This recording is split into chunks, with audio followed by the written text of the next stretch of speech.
आज देश की माननीय मोदी जी की कैबिनेट ने वन नेशन वन इलेक्शन के नियम को, कानून को पास कर दिया है, जिसके लिए पिछले वर्ष देश के पूर्व महामहिम राष्ट्रपति रामनाथ कोविंद जी के नेतृत्व में एक कमेटी का गठन किया गया था और उस कमेटी ने आदरणीय रामनाथ कोविंद जी के नेतृत्व में देश में पूरी मेहनत की और उसके बाद उस पर रिपोर्ट वर्तमान में देश की महामहिम राष्ट्रपति द्रौपदी मुर्मू जी को सौंपी और उन्होंने इस रिपोर्ट को आगे कैबिनेट को सौंपा।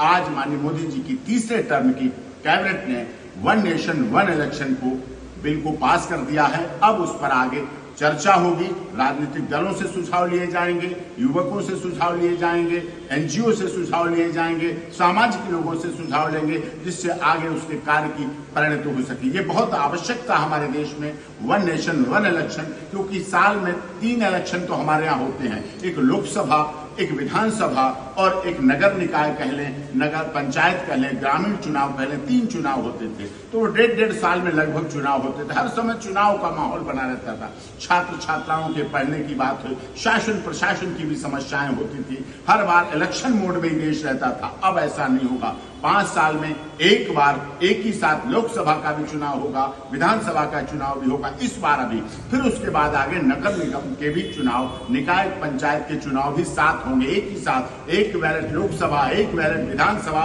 एक बैलेट नगर निगम के चुनाव, पंचायत चुनाव में रखा जाए। एक ही इलेक्शन आई कार्ड, एक ही शासन प्रशासन, सुरक्षा व्यवस्था, ये सारी व्यवस्थाओं को एक साथ, धनबल बचेगा, जनबल बचेगा। जो हम मतदाताओं में राजनीतिक दलों को लेके कुछ डिस्प्यूट हो जाते हैं, कोई जातिगत कारण, कोई भाषा कारण, जो इस तरह के डिस्प्यूट, रक्त रंजित झगड़े भी हो जाते हैं, कई बार बड़े बड़े अपराध हो जाते हैं, उन अपराधों पर भी नियंत्रण लगेगा। चुनाव में भ्रष्टाचार पर भी नियंत्रण लगेगा। चुनाव में जो भ्रष्टाचार फैलता था, इस तरह का होता था, राजनीतिक दल कभी वोट के लिए नोट भेजते, कभी कुछ लुभावने देते, कुछ इस तरह से लालच देते, ये भी खत्म होगी। जैसा कि आदरणीय टी.एन. शेषन जी ने चुनाव में सुधार किया था, वही सुधार वर्तमान में माननीय देश के गृह मंत्री जी ने कहा था कि देश मोदी जी की सरकार में तीसरी टर्म में ऐतिहासिक इलेक्शन कमीशन, इलेक्शन पर जो परिवर्तन आएगा, जो सुधार आएगा, वो देखेगा और निश्चित तौर पर इस सुधार से हमारा एक निशान है, एक संविधान है,